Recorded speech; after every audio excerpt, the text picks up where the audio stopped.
Welcome to TN postal academy. இன்றைக்கி நம்ம பார்க்க போகிற topic basic terminologies related to IT modernisation project of DOP. இது பிஏஎஸ்ஏ எக்ஸாம் இல்லாமல் இன்ஸ்பெக்டர் போஸ்ட் எக்ஸாமுக்கும் யூஸ்ஃபுல்லாக இருக்கக்கூடிய டாபிக். இப்போ நம்ம டாபிக் உள்ள போகலாம். ஐடி மாடர்னைசேஷன் ப்ராஜெக்ட், அதாவது இந்தியா போஸ்ட் பொறுத்த வரைக்கும் அவங்க எவ்வளோ டெக்னாலஜி இம்ப்ளிமெண்ட் பண்ணியிருக்காங்க, ஸ்டேஜ் பை ஸ்டேஜாக என்னென்ன ப்ராஜெக்ட்ஸ் பண்ணியிருக்காங்க அப்படிங்கிறத நம்ம இங்கே பார்க்கலாம். முதல்ல IT modernisation project 2012. So India post பொறுத்த வரைக்கும் ஐடி மாடர்னைசேஷன் ப்ராஜெக்ட் 2012ங்கிறது ஒரு பெரிய சேஞ்ச் ஓவர்னு சொல்லலாம். இந்த ப்ராஜெக்டில் தான் டோட்டலாக டெக்னாலஜி இண்டக்ஷனை ஆல் ஓவர் இந்தியா கம்ப்ளீட்டாக கொண்டு வந்தாங்க. ஸோ எல்லா வகையான சாஃப்ட்வேரும் ஆன்லைனில் கொண்டு வந்து கஸ்டமர் சென்ட்ரிக் சர்வீசஸை இம்ப்ரூவ் பண்ணி அட்மினிஸ்ட்ரேட்டிவ் சர்வீசஸை இம்ப்ரூவ் பண்ணுறதுக்காக மிகப்பெரிய முயற்சி எடுத்தாங்கன்னு சொல்லலாம். அதுதான் இந்த ஐடி மாடர்னைசேஷன் ப்ராஜெக்ட் 2012.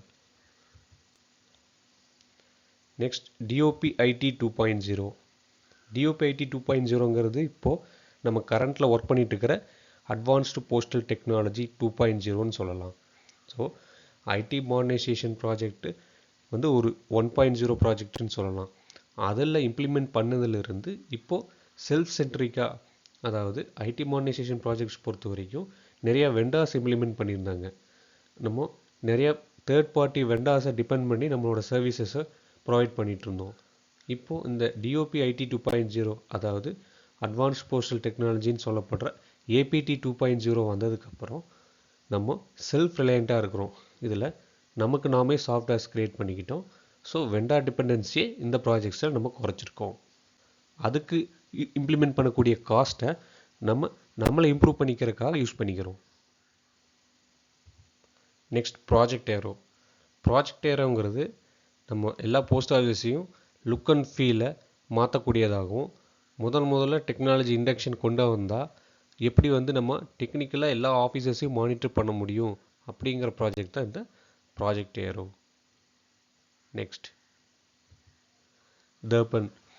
தர்பன் அப்படின்னா நம்ம ரூரல் போஸ்ட் ஆஃபீஸஸ், அதாவது பிஓஸ்க்கு எல்லாத்துக்கும் அந்த டெக்னாலஜி இண்டக்ட் பண்ணி அவங்களையும் நம்ம நெட்வொர்க் கீழே கொண்டு வந்தோம்னா ஸோ எல்லா மக்களுக்கும் அந்த ஆன்லைன் சர்வீசஸை கொடுக்க முடியும் அப்படிங்கிற ஒரு இம்ப்ளிமெண்டேஷன் தான் இந்த Darpan project.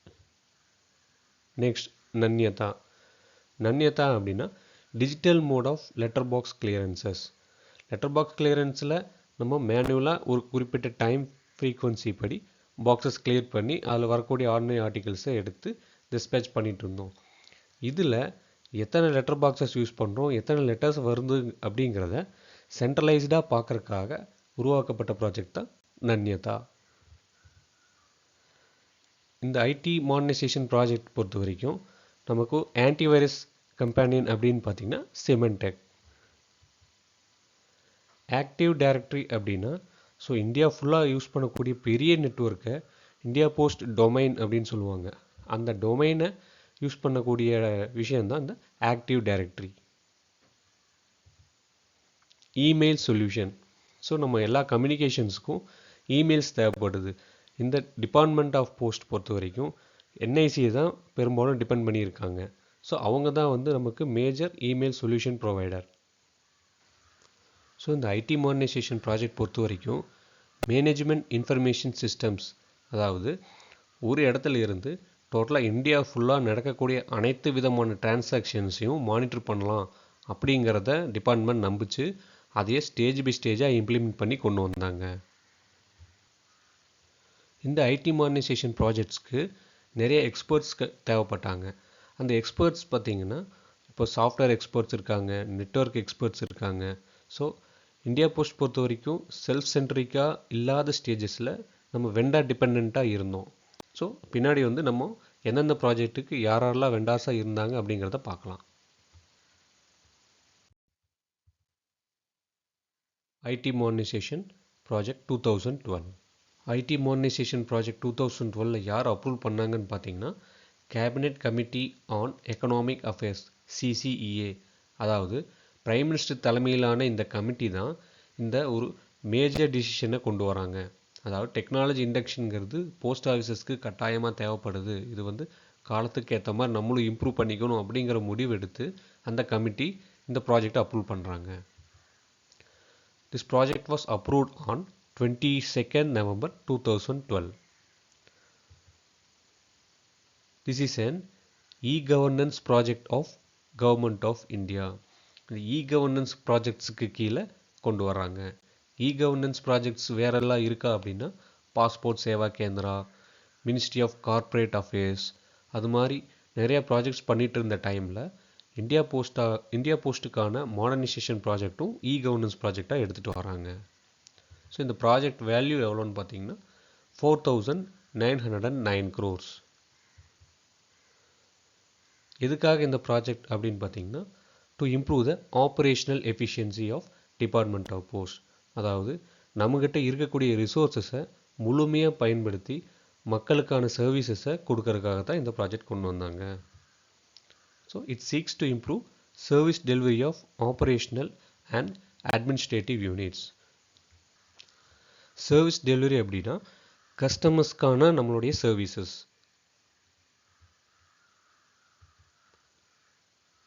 The objectives are achieved through upgraded technology and improved connectivity.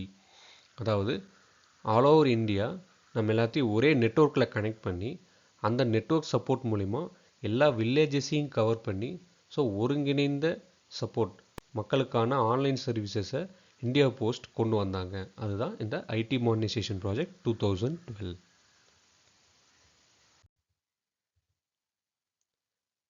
Next, segments of IT modernization project of India Post. India post IT modernisation project எப்போ கொண்டு வந்தாங்கன்னா 2012-2013. அதில் 8 செக்மெண்ட்ஸாக பிரிச்சிருந்தாங்க. ஸோ எத்தனை செக்மெண்ட்ஸாக India post IT modernisation project work ஆச்சு அப்படிங்கிறது ஒரு முக்கியமான கேள்வி. மோஸ்ட் ஆஃப் தி எக்ஸாம்ஸில் கேட்டிருக்காங்க. ஸோ இந்த செக்ஷனை நீங்கள் கவனமாக பார்த்துக்கணும். அந்த 8 செக்மெண்ட்ஸ் என்னங்கிறது இப்போ அடுத்தடுத்து பார்க்கலாம். ஃபர்ஸ்ட் பார்த்தீங்கன்னா the primary data centre facility DCF at Navi Mumbai. இப்போது நம்ம ஒர்க் பண்ணக்கூடிய டிரான்சாக்ஷன்ஸ் எல்லாம் ஒரு சென்ட்ரல் சர்வரில் சேவ் ஆகும். அந்த சென்ட்ரல் சர்வரில் தான் நம்ம மொத்த டிரான்சாக்ஷன்ஸ், அதாவது கஸ்டமர்ஸுடைய மொத்த டேட்டாவும் இருக்கும். அந்த டேட்டா எங்கே இருக்குன்னு பார்த்தீங்கன்னா நவி மும்பை அப்படிங்கிற லொக்கேஷனில் இருக்கும். இதுக்கு தேவையான, அதாவது நம்ம சென்ட்ரல் சர்வர்னு சொல்லுவோம் இல்லையா, அந்த சென்ட்ரல் சர்வர் தான் இந்த பிரைமரி டேட்டா சென்டர். இந்த பிரைமரி டேட்டா சென்டர் சர்வீசஸை நமக்கு ரிலையன்ஸ் சப்போர்ட் மூலிமா கொண்டு வந்தாங்க. அடுத்தது பார்த்திங்கன்னா டிசாஸ்டர் ரெக்கவரி சென்டர். இது வந்து CPT மைசூரில் லொக்கேட் ஆகிருக்கும். ஏன் வந்து நவி மும்பையில் ஒரு சென்டரும் CPT மைசூரில் ஒரு சென்டரும் கொண்டு வந்தாங்க அப்படின்னா இதுதான் வந்து குளோபல் ஸ்டாண்டர்ட்ஸ். அதாவது டேட்டா சென்டர்லேருந்து பிஸ்னஸ் டிரான்சாக்ஷன்ஸ் ஃபுல்லாக ரன் ஆகும். எப்போ டேட்டா சென்டர் வந்து ஆஃப்லைன் மோடுக்கு போகுது அல்லது டேட்டா சென்டரில் ஏதாச்சும் டெக்னாலஜி ப்ராப்ளம் இருக்குது அப்படிங்கும்போது அந்த சென்டர் டவுன் பண்ணிவிட்டு அதோட டிரான்சாக்ஷன்ஸை, அதாவது லைவ் டிரான்சாக்ஷன்ஸை டிசாஸ்டர் ரெக்கவரி சென்டர், அதாவது ஒரு பேக்கப் சென்டர் அப்படின்னு சொல்லுவாங்க. இந்த டிசாஸ்டர் ரெக்கவரி சென்டர்லேருந்து நமக்கு ஃப்ரண்ட் அண்ட் டிரான்சாக்ஷன்ஸ் எல்லாமே கேரி அவுட் பண்ணுவாங்க. ஜாகிரபிக்கலாக 2 லொக்கேஷன்ஸில் வச்சுருக்கிறதுக்கும் ரீசன்ஸ் இருக்குது. இப்போ வந்து நேச்சுரல் கலாமிட்டிஸ்னால இப்போ நவி மும்பையில் இருக்கிற லொக்கேஷன் பாதிக்கப்பட்டாலும் அதே டயத்தில் CPT மைசூரில் பாதிக்கணுங்கிற அவசியம் இல்லை. அதனால் ஒரு ஜாகிரபிக்கல் ஸ்ட்ராட்டஜிக்கலாக இந்த லொக்கேஷன்ஸை 2 இடங்களில் வச்சுருப்பாங்க. Next, change management. Change management அப்படின்னா இப்போது ஒரு ரெசிஸ்ட் பண்ணுவாங்க. எந்த ஒரு சேஞ்ச் வந்தாலும் நம்ம ஹியூமன்ஸோட டெண்டன்சி பார்த்திங்கன்னா ஒரு ரெசிஸ்டன்ஸ் க்ரியேட் ஆகும். இப்போ ஃபார் எக்ஸாம்பிள் ஒரே ஆஃபீஸில் ஒர்க் பண்ணிகிட்ருக்கோம், இப்போ சடனாக வந்து ட்ரான்ஸ்ஃபர் வருது அப்படிங்கும்போது நியூ ஆஃபீஸ்க்கு போகும்போது ஒரு ரெசிஸ்டன்ஸ் இருக்கும்.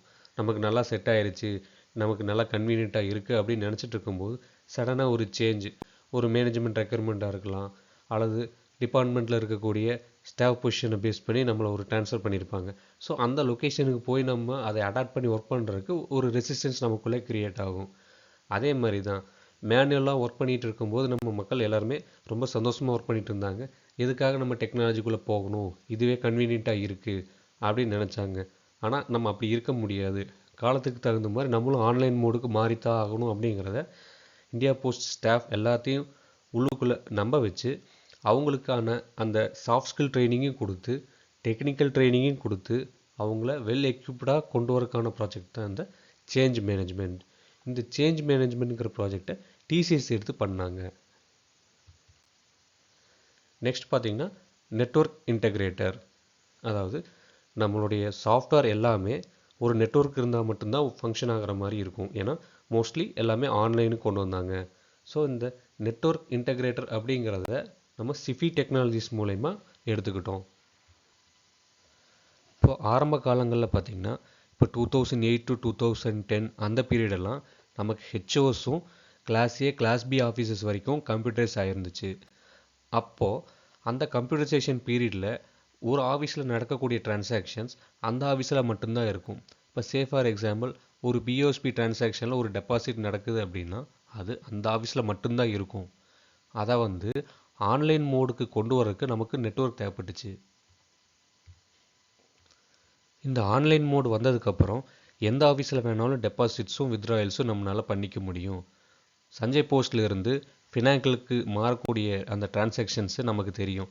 ஸோ ரெஸ்ட்ரிக்டடாக இருந்த லொக்கேஷன் அப்படிங்கிற விஷயத்த இந்த நெட்வொர்க் நமக்கு உடச்சிருக்குது. இதனால் என்னாச்சு அப்படின்னா ஒரு கஸ்டமர் இந்தியா ஃபுல்லாக எங்கே வேணாலும் அவங்களுடைய அக்கௌண்ட்டை அக்சஸ் பண்ணி டெபாசிட்ஸ் வித்ட்ராயல்ஸ் பண்ணிக்க முடியும். Next financial system integrator. So நம்ம ஏற்கனவே நெட்வொர்க் இன்டகிரேட்டரில் சொன்ன விஷயந்தான். ஃபினான்ஷியல் சிஸ்டம் இன்டகிரேட்டர் அப்படின்னா நம்ம இந்தியா போஸ்ட்டில் ஒர்க் பண்ணக்கூடிய ஃபினான்ஷியல் டிரான்சாக்ஷன்ஸ், பிஓஎஸ்பி டிரான்சாக்ஷன்ஸ், அப்புறம் இன்சூரன்ஸ் டிரான்சாக்ஷன்ஸ் இது எல்லாத்தையும் ஒருங்கிணைக்கிறதுக்கான சாஃப்ட்வேர் சிஸ்டம் தான் ஃபினான்ஷியல் சிஸ்டம் இன்டகிரேட்டர். இந்த ஃபினான்ஷியல் சிஸ்டம் இன்டகிரேட்டர் நமக்கு யார் அப்படின்னா Infosys. Next core system integrator CSI.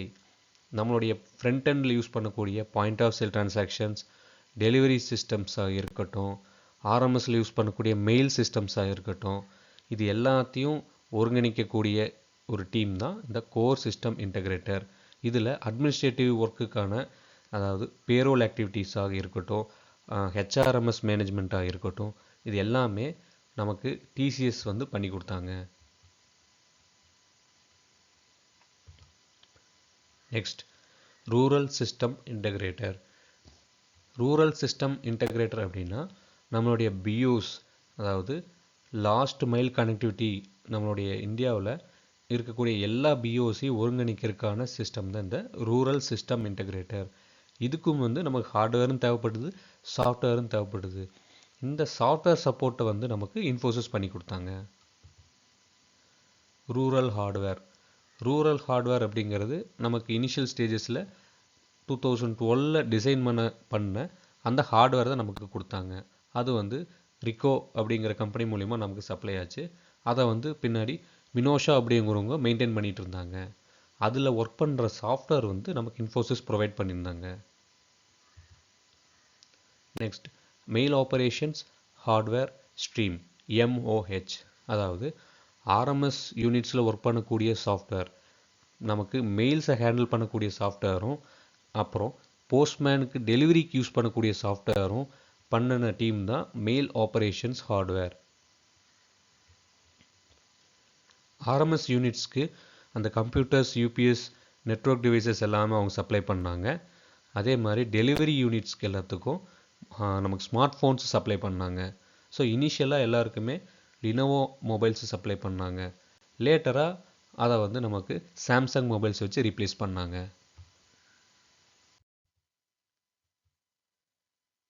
Next பார்த்தீங்கன்னா committee of IT modernisation project. So IT modernisation ப்ராஜெக்டை மானிட்டர் பண்ணுறக்கும் நிர்வாகம் பண்ணுறக்கும் நமக்கு சில கமிட்டிஸ் தேவைப்பட்டுச்சு. அதில் ஃபஸ்ட்டு என்ஐஎஸ்ஜி எக்ஸிக்யூட்டிவ்ஸ். நமக்கு அந்த டயத்தில் நிறைய ப்ராஜெக்ட்ஸ்க்குன்னே தனியாக ஆஃபீஸர்ஸை அப்பாயின்ட் பண்ணியிருந்தாங்க. அதில் இந்த national institute for smart governance அப்படின்னு சொல்லுவாங்க. அதாவது நம்ம இந்தியாவில் நடக்கக்கூடிய கவர்மெண்ட் ப்ராஜெக்ட்ஸ் எல்லாத்தையும் இவங்க தான் நிர்வகிப்பாங்க. ஸோ இவங்க ஒரு ஸ்ட்ராட்டஜிக் அட்வைசராக செயல்படுவாங்க. நம்மளோட இந்தியா போஸ்ட் ஐடி மாடர்னைசேஷன் ப்ராஜெக்ட்டுக்கு நிறைய ஐடியாஸ் கொடுத்து ஸ்டேஜ் பை ஸ்டேஜாக இம்ப்ரூவ் பண்ண டீம் இந்த NISG. Next circle project monitoring unit. இவங்க சர்க்கிள் லெவலில் ஐடி மாடர்னைசேஷன் ப்ராஜெக்ட் எப்படி போயிட்டுருக்குது அப்படிங்கிறத கண்காணிப்பாங்க. அடுத்து பார்த்திங்கன்னா சர்க்கிள் மானிட்டரிங் கமிட்டி. இவங்க ஒவ்வொரு சர்க்கிள்லேயும் அந்த ப்ராஜெக்ட் எப்படி போயிட்டுருக்கு அப்படிங்கிறத பீரியாடிக்கலாக ரிவ்யூ எடுத்து பார்ப்பாங்க. ஸோ ரிவ்யூ பண்ண தான் ஒரு ப்ராஜெக்ட்டும் எப்படி ஃபைன் டியூன் பண்ணி எடுத்துகிட்டு போகலாம் அப்படிங்கிறத பண்ண முடியும்.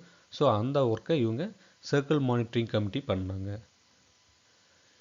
ஸோ NISG, PMU, CMC ஜாயிண்ட்டாக நமக்கு டுகெதராக ஒர்க் பண்ணி இந்த CBS, CSI அண்ட் தர்பன் ப்ராஜெக்ட்ஸை பக்காவாக பண்ணி கொடுத்தாங்க. இவங்க மானிட்டரிங்னால நமக்கு அந்த கரெக்டாக அந்த டைம் பவுண்டில் இந்த ப்ராஜெக்ட்ஸ் எல்லாமே கம்ப்ளீட் ஆச்சு. இப்போ அந்த 8 செக்மெண்ட்ஸ் அப்படிங்கிறத டீட்டெயில்டாக பார்க்கலாம். First change management.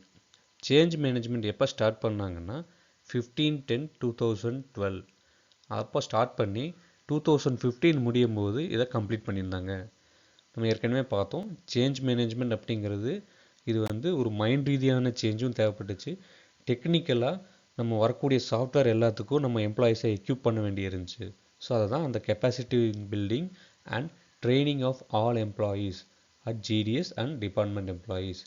அதாவது BO வரைக்கும் இருக்கக்கூடிய எல்லா ஸ்டாஃபுக்கும் அந்த ட்ரைனிங்கை வந்து இம்ப்ளிமெண்ட் பண்ண ஒர்க்கு தான் இந்த சேஞ்ச் மேனேஜ்மெண்ட் ப்ராஜெக்ட். ஸோ இந்த ட்ரைனிங்களை எங்கே இம்ப்ளிமெண்ட் பண்ணாங்க அப்படின்னா work place computer training centre WCTCs இன் ரெஸ்பெக்டிவ் டிவிஷன்ஸ். இந்த சேஞ்ச் மேனேஜ்மெண்ட் அப்படிங்கிற ப்ராஜெக்டை TCS நமக்கு சக்ஸஸ்ஃபுல்லாக பண்ணி கொடுத்தாங்க. நெக்ஸ்ட் பார்த்தீங்கன்னா data centre facility DCF. So ஏற்கனவே நம்ம டிஸ்கஸ் பண்ண மாதிரி இந்த டேட்டா சென்டர் ஃபெசிலிட்டிங்கிறது தான் நம்மளுடைய சென்ட்ரல் சர்வர். இந்த சென்ட்ரல் சர்வர் சப்போர்ட்டை யார் நமக்கு கொடுத்தாங்கன்னா ரிலையன்ஸ். ஸோ இது வந்து நமக்கு நெவி மும்பையில் இனிஷியேட் பண்ணியிருந்தாங்க. எப்போ பண்ணியிருந்தாங்கன்னா 3/4/2013. அதே மாதிரி டிசாஸ்டர் ரெக்கவரி சென்டர் நமக்கு CPT மைசூரில் இருக்குது. அது எப்போ இம்ப்ளிமெண்ட் பண்ணாங்கன்னா 15/5/2015. இந்த டேட்டா சென்டருக்கு தேவையான கனெக்டிவிட்டியும் அதுக்கான ஹார்ட்வேர்ஸ் எல்லாமே நமக்கு நெட்வொர்க் இன்டகிரேட்டர் சப்ளை பண்ணாங்க. நமக்கு நெட்வொர்க் இன்டகிரேட்டர் யார் அப்படின்னா சிஃபி. அவங்க தான் இந்த டேட்டா சென்டரையும் நம்ம ஆஃபீஸஸில் இருக்கக்கூடிய PCஸையும் லிங்க் பண்ணுறதுக்கான ஹார்ட்வேர் எல்லாமே சப்ளை பண்ணாங்க. This primary DC will also house the department's network operating center. அதாவது எல்லா நெட்வொர்க் இன்டகிரேட்டர் டீம்லேயும் NOC அப்படின்னு ஒரு டீம் இருப்பாங்க, நெட்வொர்க் ஆப்ரேட்டிங் சென்டர். இவங்க ஃபர்ஸ்ட் லெவல் ஆஃப் டிஃபென்ஸாக செயல்படுவாங்க. அதாவது நெட்வொர்க் நடக்கக்கூடிய பிரச்சனைகள் எல்லாத்தையும் ப்ரோஆக்டிவாக அவங்க மானிட்டர் பண்ணிட்டே இருப்பாங்க. ஏதாச்சும் இன்சிடென்ட்ஸ் ரெஸ்பான்ஸாக இருக்கலாம், அல்லது பீரியாடிக்கல் மெயின்டெனன்ஸாக இருக்கலாம், ஏதாவது ஒரு த்ரெட்டை ஐடென்டிஃபை பண்ணுறதா இருக்கலாம். இந்த மாதிரியான எல்லா விஷயங்களும் இவங்க ஃபர்ஸ்ட் லெவலில் பார்த்துருவாங்க. அதை தாண்டி செகண்ட் லெவலில் ஒரு கஸ்டமருக்கு சப்போர்ட்டாகவும் செயல்படுவாங்க.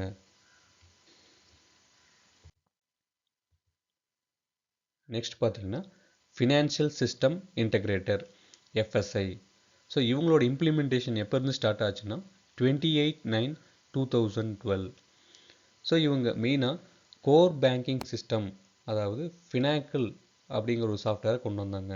சஞ்சய் போஸ்ட்டில் இருக்கக்கூடிய நம்மளுடைய மொத்த டேட்டாவும் சில பேச்சஸ் எல்லாம் இம்ப்ளிமெண்ட் பண்ணி பீரியாடிக்கலாக க்ளீன் பண்ணி ஒரு ஃபைன் டேட்டாவை எடுத்துகிட்டு வந்து அதுக்கப்புறம் அந்த டேட்டாவை சர்க்கிள் லெவலில் இருக்கக்கூடிய மைக்ரேஷன் டீம் கூட சப்மிட் பண்ணி அவங்க சில விஷயங்கள்லாம் பார்த்து அதுக்கப்புறம் ஃபைனலாக டேட்டா சென்டருக்கு மூவ் பண்ணாங்க. ஸோ நமக்கு ஃபினான்ஷியல் சிஸ்டம் இன்டகிரேட்டராக செயல்பட்டது இன்ஃபோசிஸ். இப்போ வரைக்கும் அவங்க தான் இந்த ஃபினாக்கிள்கான சப்போர்ட்டை பண்ணிகிட்ருக்காங்க. ஸோ ஃபினாக்கிள் அப்படிங்கிறது நிறைய பேங்க்ஸில் இப்போ வரைக்கும் சக்ஸஸ்ஃபுல்லாக ரன் ஆகிட்டு இருக்கிற சாஃப்ட்வேர். இந்த பேங்கிங் சாஃப்ட்வேரை தான் நமக்கு ஃபைன் டியூன் பண்ணி கஸ்டமைஸ் பண்ணி எடுத்துகிட்டு வந்தாங்க. ஸோ இன்ஃபோசிஸ் வந்து ஃபினாக்கிள் சப்போர்ட் கொடுத்துட்ருக்காங்க. நெக்ஸ்ட்டு பார்த்திங்கன்னா PLI போஸ்டல் லைஃப் இன்சூரன்ஸுக்கான கோர் இன்சூரன்ஸ் சொல்யூஷன்ஸ் அப்படின்னு சொல்லுவாங்க. கோர் இன்சூரன்ஸ் சொல்யூஷன்ஸ்னால் நம்ம ஒர்க் பண்ணிகிட்டு இருக்கக்கூடிய மெக்காமிஸ் தான் கோர் இன்சூரன்ஸ் சொல்யூஷன்ஸ் சொல்லுவாங்க. ஸோ இதுக்குமே வந்து இன்ஃபோசிஸ் தான் சப்போர்ட் பண்ணுறாங்க. இதை தாண்டி ECMS, அதாவது என்டர்பிரைஸ் கண்டென்ட் மேனேஜ்மெண்ட் சிஸ்டம். இப்போ நம்ம ஒர்க் பண்ணக்கூடிய POSP டிரான்சாக்ஷன்ஸுக்கான அக்கௌண்ட் ஓப்பனிங் ஃபார்ம்ஸ் எல்லாம் ECMS பண்ணுறாங்க. அதாவது சிஸ்டம்லேயும் அப்லோட் பண்ணி வச்சுருப்பாங்க. எதுக்காக அப்படின்னா அதில் இருக்கக்கூடிய சிக்னேச்சர்ஸ் வந்து நமக்கு ஆல் ஓவர் இந்தியா அந்த கஸ்டமரோட ஜென்யூனிட்டி செக் பண்ணுறதுக்காக யூஸ் பண்ணுறோம். So maintenance of core banking solution CBS இது வரைக்கும் 31/12/2022 வரைக்கும் நமக்கு 25,110 ஆஃபீஸர்ஸ் ரோல் அவுட் பண்ணியிருக்காங்க. அதே மாதிரி கோர் இன்சூரன்ஸ் சொல்யூஷன்ஸ் சிஐஎஸ் இவங்க 31/12/2022 வரைக்கும் 25,406 ஆஃபீஸர்ஸ் ரோல் அவுட் பண்ணியிருக்காங்க. இவங்க ஏடிஎம்ஸ், அதாவது நம்ம ஹெட் போஸ்ட் ஆஃபீஸஸில் மட்டும்தான் இப்போது பெரும்பாலான இடங்களில் இந்தியா போஸ்ட் ஏடிஎம்ஸ் இருக்கும். ஏடிஎம்ஸ் அப்படின்னா automated teller machine. As on 31/12/2022 1000 ATMs roll out பண்ணியிருக்காங்க. இந்த ஏடிஎம்ஸ்க்கான கேஷ் மேனேஜ்மெண்ட்டு நமக்கு ஏஜிஎஸ் வெண்டர் அப்படிங்கிறவங்க மூலயமா நம்ம பண்ணிகிட்ருக்கோம். அந்த கேஷ் எல்லாம் நம்ம ட்ரெஷரியிலிருந்து நம்மளுடைய ஃபினாக்கல் சூப்பர்வைசர்ஸ் வந்து அசஸ் பண்ணுவாங்க. நம்ம கேஷ் எவ்வளோ வந்து எக்ஸாஸ் ஆகிருக்கு அப்படிங்கிறது பீரியாடிக்கலாக அவங்க சூப்பர்வைசர்ஸ் மானிட்டர் பண்ணி கேஷ் இன்டென்ட் வந்து ரைஸ் பண்ணுவாங்க. அந்த இன்டென்ட் பேஸ் பண்ணி இந்த ஏஜிஎஸ் வெண்டர் வந்து நமக்கு கேஷ் லோடிங் பண்ணி தருவாங்க. இந்தியா போஸ்ட் ஏடிஎம்முக்கான மொபைல், இன்டர்நெட், எஸ்எம்எஸ் பேங்கிங்கான க்ரீவன்சஸ் எல்லாம் ஒரு டோல் ஃப்ரீ நம்பரில் நம்ம சப்போர்ட் எடுத்துக்கலாம். அந்த டோல் ஃப்ரீ நம்பர் என்ன அப்படின்னா 1800-266-6868. இப்போ இந்த ஏடிஎம்ஸ் எல்லாம் ஃபஸ்ட்டு பார்த்தீங்கன்னா நம்மளோட இந்தியா போஸ்ட் ஏடிஎம்ஸ், அதாவது நம்மளோட பிஓஎஸ்பி டிரான்சாக்ஷன்ஸ் மட்டும்தான் அதில் பண்ணிகிட்டு இருக்க முடியும். அதாவது இந்தியா போஸ்ட் ஏடிஎம் அப்படின்னா இந்தியா போஸ்ட்டில் இருக்கக்கூடிய அக்கௌண்ட்ஸ் மட்டும்தான் அதில் வித்ட்ரா பண்ண முடியும். அதுக்கப்புறம் 30/12/2016 இது பேங்க்ஸ் கூட லிங்க் பண்ணுறாங்க. இந்த ப்ராசஸ் பண்ணதுக்கப்புறம் நம்ம ஏடிஎம் கார்டை வேறு பேங்க்லேயும் யூஸ் பண்ணலாம். பேங்க்கில் இருக்கிறவங்களுடைய ஏடிஎம் கார்ட்ஸை நம்மளோட ஏடிஎம்ஸில் யூஸ் பண்ணலாம். ஸோ கிராஜுவலாக ஒவ்வொரு இம்ப்ளிமெண்டேஷனாக கொண்டு வந்துகிட்டே இருந்தாங்க. இப்போது இன்டர் ஆப்பரபிள் வித் பேங்க்ஸ் கொண்டு வந்தாங்க ஏடிஎம்ஸை. அதுக்கு அடுத்தது பார்த்திங்கன்னா இன்ட்ரா ஆப்பரபிள் இன்டர்நெட் பேங்கிங், அதாவது பிஓஎஸ்பி எஸ்பி அக்கௌண்ட்ஸ் இருக்கு இல்லைங்களா, அந்த எஸ்பி அக்கௌண்ட்ஸ்க்கான இன்டர்நெட் பேங்கிங் ஃபெசிலிட்டி கொண்டு வந்தாங்க. அந்த இன்டர்நெட் பேங்கிங் வந்து இனிஷியலாக நம்மளுடைய போஸ்ட் ஆஃபீஸுக்கான டிரான்சாக்ஷன்ஸ் மட்டும் பார்த்துக்க முடியும். இப்போ கரண்ட்டில் பார்த்திங்கன்னா இந்த பிஓஎஸ்பி இன்டர்நெட் பேங்கிங் வந்து எல்லா பேங்க்ஸுக்கும் நம்ம பண்ண முடியும். பேங்க்ஸ்லேருந்து நம்ம ஆஃபீஸ்க்கு நெஃப்ட் அனுப்பலாம், நம்ம ஆஃபீஸ்லேருந்து பேங்க் அக்கௌண்ட்ஸ்க்கு ட்ரான்ஸ்ஃபர் பண்ணலாம். அதே மாதிரி மொபைல் பேங்கிங்கை 15/10/2019 கொண்டு வந்தாங்க. Next core system integrator. Core system integration எப்போ ஸ்டார்ட் ஆச்சு அப்படின்னா 15/4/2013. So Tata consultancy services TCS வந்து இந்த ப்ராஜெக்டை ரொம்ப சிறப்பாகவே பண்ணி கொடுத்தாங்க. நமக்கு point of sale, daily account, call centre services, help desk services, HR human resources, அதாவது எம்ப்ளாயி போர்ட்டல் அப்படின்னு சொல்லுவோம், எஃப்என்டே அப்படின்னா ஃபினான்ஸ் அண்ட் அக்கௌண்ட்ஸ், அப்புறம் மெயில் ஆப்ரேஷன்ஸ், அதாவது டிபிஎம்எஸ் அண்ட் ஐபிவிஎஸ். டிபிஎம்எஸ் அப்படிங்கிறது delivery and postman management system, இது வந்து நம்மளுடைய போஸ்ட் ஆஃபீஸஸில் பயன்படுத்தணும். ஐபிவிஎஸ் அப்படிங்கிறது இந்தியா போஸ்ட் விசிபிலிட்டி சிஸ்டம், இது வந்து ஆர்எம்எஸ் அண்ட் மெயில் ஆஃபீஸஸில் பயன்படுத்துனாங்க. அப்புறம் logistics support, business process management and work flow, business intelligence tools, அதாவது நம்ம ஆஃபீஸஸில் நடக்கக்கூடிய பிஸ்னஸ் மானிட்டரிங்கை பக்காவாக பண்ணி கொடுத்தாங்க. அதாவது எம்ஐஎஸ்ன்னு நம்ம சொன்னோம் இல்லைங்களா, மேனேஜ்மெண்ட் இன்ஃபர்மேஷன் சிஸ்டம்ஸ், அதில் இவங்க ரொம்ப எக்ஸ்பர்ட்ஸ். ஸோ அந்த மேனேஜ்மெண்ட் சிஸ்டம்ஸ் மூலிமா நம்மளோட மானிட்டரிங்கை வந்து ரொம்ப எஃபெக்டிவாக கொண்டு வந்திருந்தாங்க. So brain of postal system which integrates all system integrators, அதாவது சிஎஸ்ஐ அப்படிங்கிறத நம்மளுடைய பிரெயின் அப்படின்னு சொல்லலாம். ஏன்னா இவங்க மூலியமாக தான் நமக்கு ஃபினாக்கிள், மெக்காமிஷ் எல்லாமே லிங்க் ஆயிருந்துச்சு.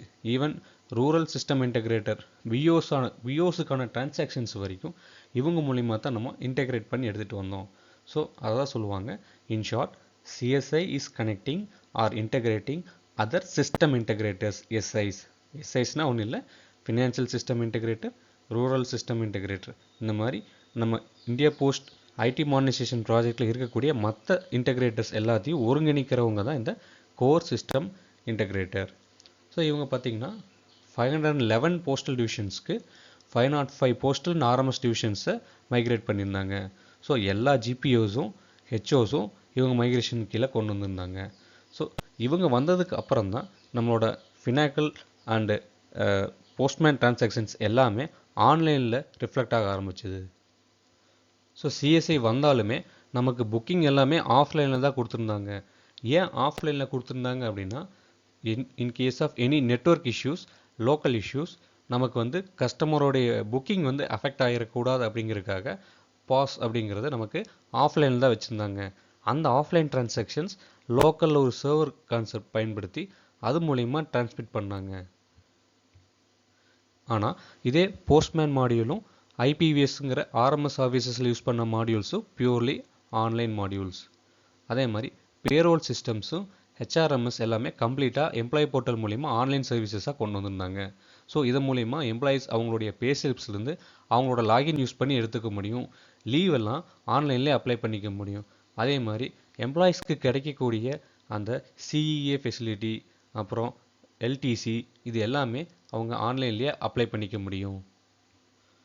எம்ப்ளாயீஸ் அவங்களுடைய லீவ் பேலன்ஸஸ் ஒவ்வொரு டைமும் நமக்கு டிவிஷன் ஆஃபீஸில் ஃபோன் பண்ணி என்ன அப்படிங்கிறத கேட்குறதுக்கு பதிலாக அவங்க லாகின் யூஸ் பண்ணாலே தெரிஞ்சுக்க முடியும். ஸோ எல்லாருக்குமே வந்து ரொம்ப எஃபிஷியண்ட்டாக இந்த மைக்ரேஷன் ப்ராசஸ் அமைஞ்சிருந்துச்சு.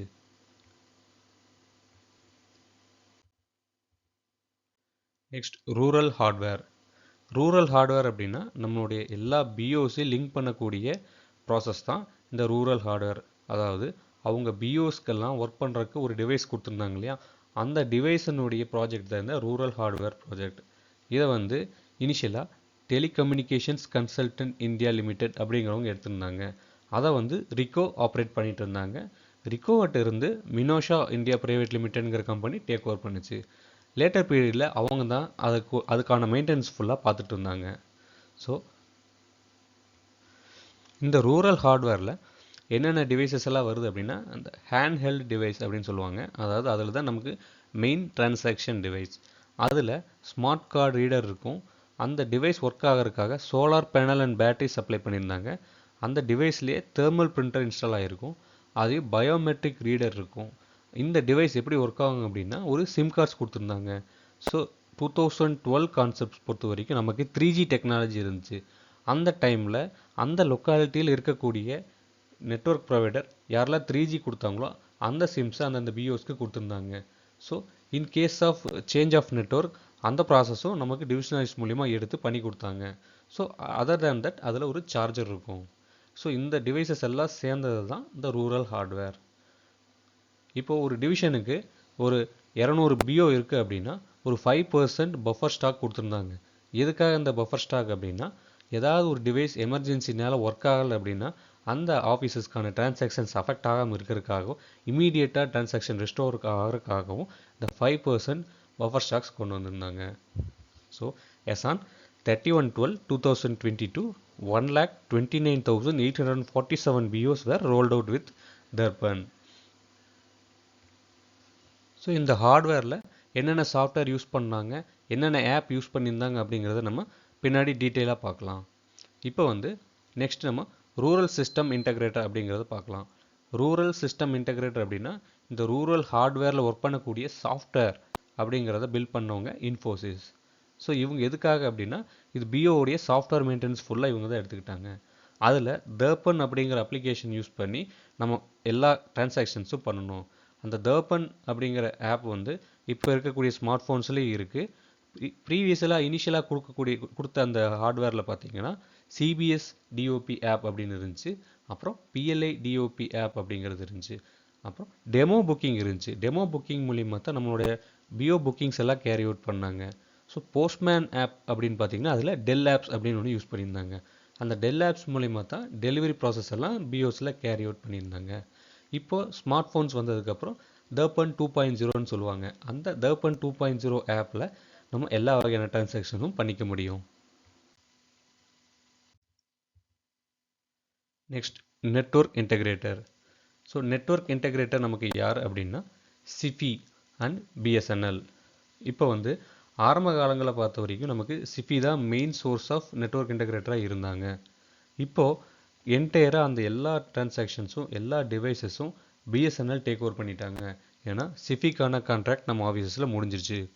இந்த நெட்வொர்க் இன்டகிரேட்டரோட மெயின் ரோல் என்னன்னு பார்த்தீங்கன்னா, அன்இன்டரப்டட் நெட்வொர்க் வந்து ப்ரொவைட் பண்ணணும் த்ரூ வைட் ஏரியா நெட்வொர்க். அப்புறம் இது வந்து டேட்டா சென்டருக்கான கனெக்டிவிட்டியை எஸ்டாப்ளிஷ் பண்ணணும். ஸோ இதோட சீக்வன்ஸ் எப்படி இருக்குன்னு பார்த்தீங்கன்னா பிஎஸ்என்எல் எக்ஸ்சேஞ்சிலிருந்து ஒரு மோடம் கொடுத்துருப்பாங்க. அந்த மோடம்லேருந்து கனெக்ஷன் ரவுட்டருக்கு போகும். அந்த ரவுட்டர்லேருந்து ஸ்விட்சுக்கு வரும். ஸ்விட்சிலிருந்து பிசிஸ் நம்ம ஆஃபீஸில் இருக்கக்கூடிய பிசிஸ்க்கு ஒர்க் ஆகும்.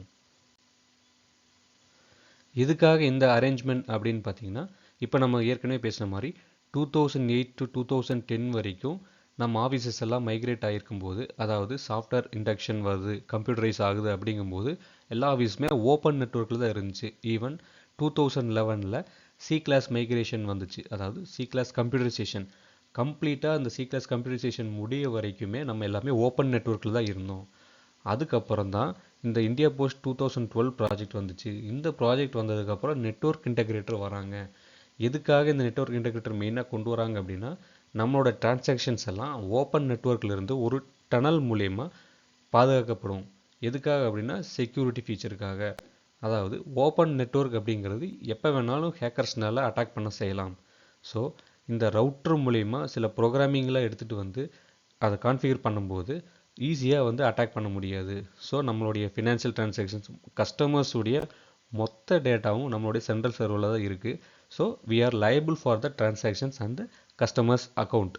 அதனால் அது சேஃப் அண்ட் செக்யூராக இருக்கிறதுக்காக இந்த ரவுட்டர் அப்படிங்கிற நெட்வொர்க் டிவைசஸ் யூஸ் பண்ணுறாங்க. இந்த ரவுட்டர் அப்படிங்கிற நெட்வொர்க் டிவைசஸ் வந்து நம்மளை வந்து ஓப்பன் நெட்வொர்க்லேருந்து தனி சேனலில் எடுத்துகிட்டு போய் அந்த வைட் ஏரியா நெட்வொர்க் கூட கனெக்ட் பண்ணிடுவாங்க. அதனால் அவ்வளோ சீக்கிரம் யாரும் ஹேக்கர்ஸ் உள்ள அட்டாக் பண்ணிட முடியாது. அதை தாண்டியும் ஃபயர்வால் அப்படின்னு சில சாஃப்ட்வேர்ஸ் யூஸ் பண்ணுவாங்க. அந்த சாஃப்ட்வேர்ஸ் வந்து நம்மளோட டிரான்சாக்ஷன்ஸ் சேஃப் அண்ட் செக்யூராக இருக்கிறதுக்கும் data centre full and full சேஃபாக இருக்கிறதுக்கும் பயன்படும். இது எல்லாமே நெட்வொர்க் இன்டகிரேட்டர் தான் பண்ணுவாங்க. இந்த ரவுட்டர்ஸ் எல்லாமே ஹெச்பி மேக் அப்படின்னு கம்பெனிகள் மூலிமா கொடுத்துருந்தாங்க. ஹெச்பிங்கிறது நமக்கு தெரியும், well reputed company for computers and routers. அதே மாதிரி ஸ்விட்சஸ் அப்படின்னு யூஸ் பண்ணியிருந்தாங்க. ஸ்விட்சோட ரோல் என்னன்னு பார்த்தீங்கன்னா, இப்போ ரவுட்டரில் வந்து நமக்கு ஒரு போர்ட்டு தான் இருக்கும். இப்போ வந்து பெரிய ஆஃபீஸஸ் எல்லாம் பார்த்தீங்கன்னா ஒரு 24 போர்ட் ஸ்விட்சஸ், ஒரு 48 போர்ட் ஸ்விட்சஸ் அப்படின்னு சொல்லி யூஸ் பண்ணியிருப்பாங்க. அதாவது எத்தனை கம்ப்யூட்டர்ஸ் இருக்கோ அதுக்கு தகுந்த மாதிரியான ஸ்விட்சஸ் நமக்கு கொடுப்பாங்க. ஸ்விட்சோட ரோல் என்னன்னு பார்த்தீங்கன்னா, ரவுட்டரில் இருக்கக்கூடிய அந்த நெட்வொர்க்கை எல்லா பிசிக்கும் கொண்டு போய் சேர்த்தும். So based on certain IPs. ஐபினா நமக்கு ஒவ்வொரு பிசிக்கு ஒவ்வொரு ஐபி அட்ரஸ் கொடுத்துருப்பாங்க. அதாவது ஒரு ஒரு பிசிக்கு ஒரு ஒரு நேம் கொடுக்குற மாதிரி. அந்த நேம் தான் அந்த பிசியினோட ஐடென்டிஃபிகேஷன். அதை பேஸ் பண்ணி ரவுட்டர் வந்து எல்லா பிசிஸ்க்கும் நெட்வொர்க் கனெக்டிவிட்டி எஸ்டாப்ளிஷ் பண்ணிடும். ஸோ ஸ்விட்சோட ரோல் வந்து ரொம்ப முக்கியமான பங்கு. இதை வந்து மேனேஜபிள் ஸ்விட்ச் இருக்குது, அன்மேனேஜபிள் ஸ்விட்சஸ் இருக்குங்க. மேனேஜபிள் ஸ்விட்ச் தான் நம்ம எல்லா ஆஃபீஸஸ்லேயும் பயன்படுத்திகிட்டு இருப்பாங்க. மேனேஜபிள் ஸ்விட்ச் அப்படின்னா அதை ப்ரோக்ராம் பண்ணிக்க முடியும். அன்மேனேஜபிள் ஸ்விட்ச்னா it is just a connectivity அப்படின்னு சொல்லலாம். அப்புறம் there are two types of network service providers, NSP1 BSNL, NSP2 SIFI. So இது எதுக்காக அப்படின்னு பார்த்தீங்கன்னா, இது வந்து ஒரு குளோபல் ஸ்டாண்டர்ட்ஸ் தான். ஏன்னா எல்லா வகையான பேங்கிங் டிரான்சாக்ஷன்ஸும் நமக்கு அன்இன்டரப்டடாக போயிட்டே இருக்கணும் அப்படிங்கிறதுக்காக 2 கனெக்டிவிட்டி வச்சுருப்பாங்க. ஸோ ஃபஸ்ட்டு கனெக்டிவிட்டி வந்து எல்லா ஆஃபீஸஸ்லையுமே பிஎஸ்என்எல் தான் யூஸ் பண்ணியிருப்பாங்க. ரெண்டாவது கனெக்டிவிட்டி பார்த்தீங்கன்னா சிஃபி. சிஃபி வந்து அவங்களுடைய ஓன் பேஸ் ஸ்டேஷன்ஸ் மூலிமா நிறைய இடங்களில் ஆர்எஃப் டெக்னாலஜி அப்படிங்கிறத பயன்படுத்தி நமக்கு ஒயர்லெஸ் கனெக்டிவிட்டியில் NSP2 கனெக்ஷன்ஸ் கொடுத்துருப்பாங்க.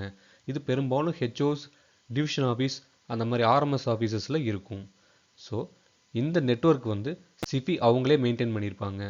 இப்போது NSP1 NSP2 2 கனெக்டிவிட்டி இருந்தாலும் சிஃபி தான் இது ரெண்டுக்குமே வந்து பொறுப்பாக செயல்பட்டு இருந்தாங்க.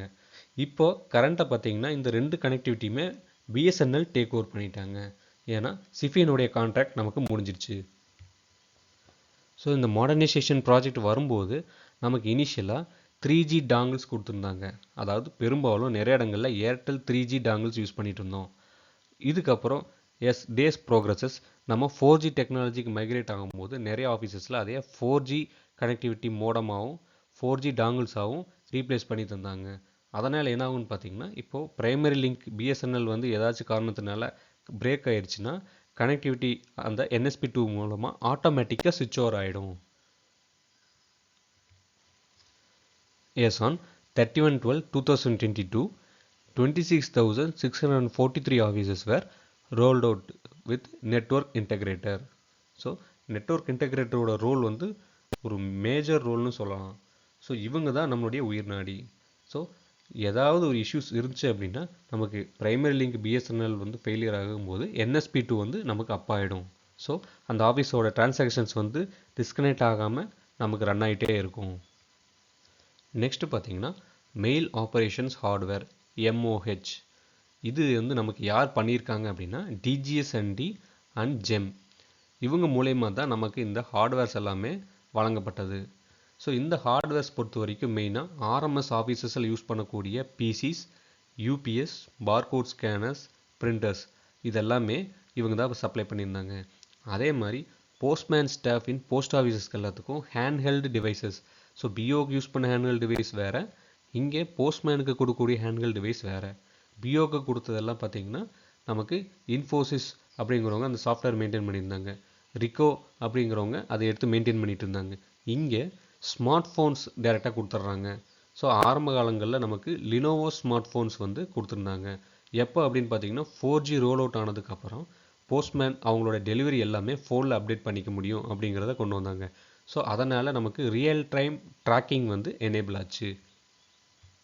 ஸோ போஸ்ட்மேன் வந்து நமக்கு ரிட்டர்ன்ஸ் கொடுத்ததுக்கு அப்புறம் தான் ஒரு ஆர்டிகளோட டேட்டா வந்து சென்ட்ரல் சர்வரில் அப்டேட் ஆகுங்கிற கான்செப்டை வந்து இது மாற்றுச்சு.